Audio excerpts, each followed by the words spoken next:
Hey guys, I'm Jake, and I want to talk about the importance of soldiering on, continuing to put one foot in front of the other, and not giving up.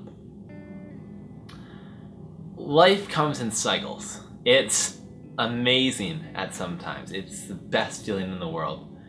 And then there are times when you really just want to break down and cry. Um, right now, it's kind of torn between one of those like fantastic periods of personal growth and wanting to break down and cry. It's the weirdest thing in the world. I've come a long way since that breakup 2 months ago.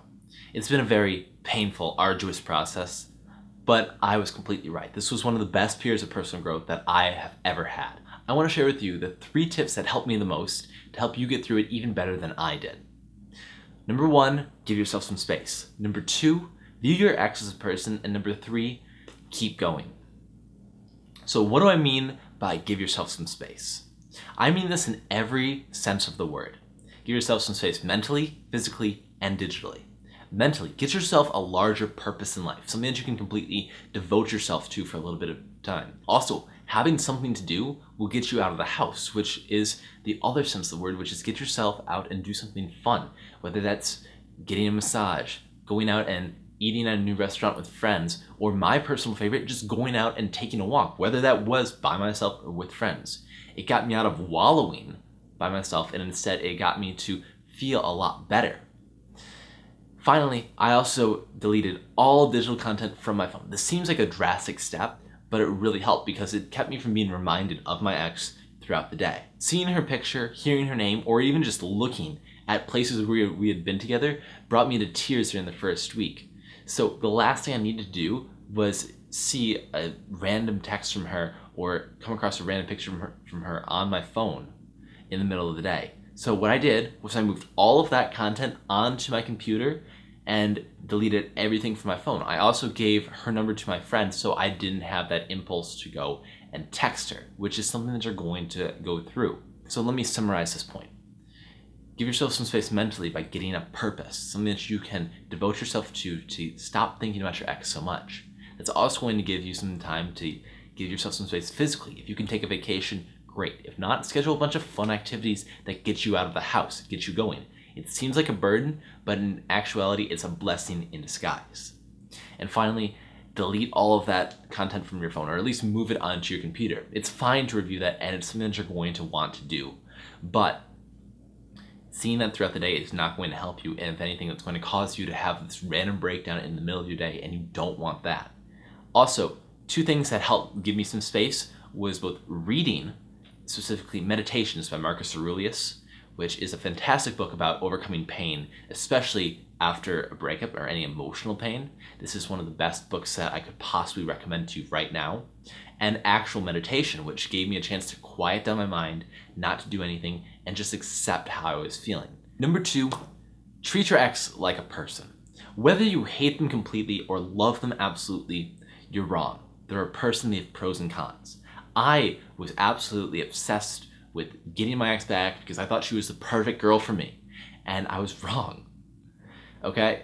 Making a pros and cons list was one of the best things I could have done because it helped me view her from a more realistic perspective. Also, don't be needy. It seems like the right thing to do. It seems like you're being honest with yourself and you're going, well, I'm feeling this way and I should just text her because I want to be honest with her, and if I'm acting like this, I don't want to play a game and blah, blah, blah. But no. What you're doing is you are being incredibly selfish, and you are forcing them to make a choice to love you, which is not something that you ever want to happen. If you get what you want, it would be out of pity, and you never want that. That's even worse. Instead, keep your power. Don't give up. Don't text them out of the blue. Don't just go up and ask for a hug because you're feeling bad. Be strong. It seems like the right thing to do, but you're giving up your power, and your ex doesn't want you to do that. No one wants you to do that. It's disgusting to look at. I fucked up doing this. I wish I hadn't. And if that's one thing I can keep someone else from doing, is don't be needy. As soon as you see it done to you, you can never do it again. So don't do it to someone else. But be nice. Don't be mean. Don't try to get back at them. Don't try to make them hate themselves or anything like that. It's going to be natural, but in the long run, it's going to make you a worse person. And that's what you should really care about. Care about yourself, not what the other person thinks about it. Remember, give yourself some space. The idealized mental image that you put in your head of that real person is dead.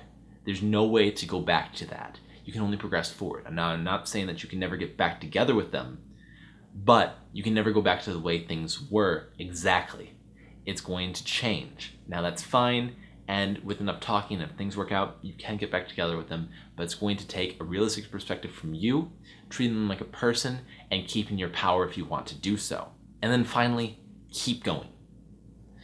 This took a lot more time than I thought it would. I thought I was completely cool after the first week because I had stopped crying every second of the day. I had stopped feeling that intense pain. Instead, I felt like a dead feeling. But I was wrong. It took a lot longer than that.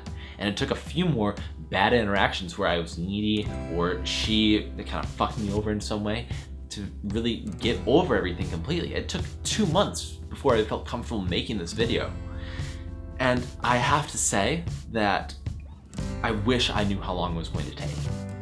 I have a week-by-week breakdown linked below in my blog post about this video, about this topic.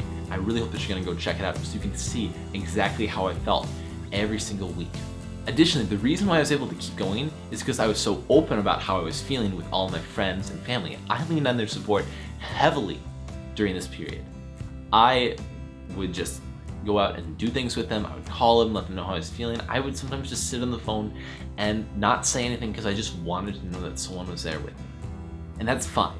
The fact that you are watching this video is making me trust that you have what it takes to get through this, because you are open about what happened and accepting of what is going to happen. Know that you're going to feel pain. Accept that that's going to happen and keep going. Enlist the help of others to keep yourself going because it takes more time than you think. If you want to see that week-by-week breakdown, check out the blog post below. I've also created a playlist of a bunch of other great breakup advice and humorous videos that helped me get through this breakup the first time around. And I hope that you're going to take the time to watch that. That's all. I'm so sorry. And it's going to be a long process, but you're going to look back and realize that whatever happens, it's for the best and it's going to add to who you are as a person. I know it doesn't make it any easier, but keep going.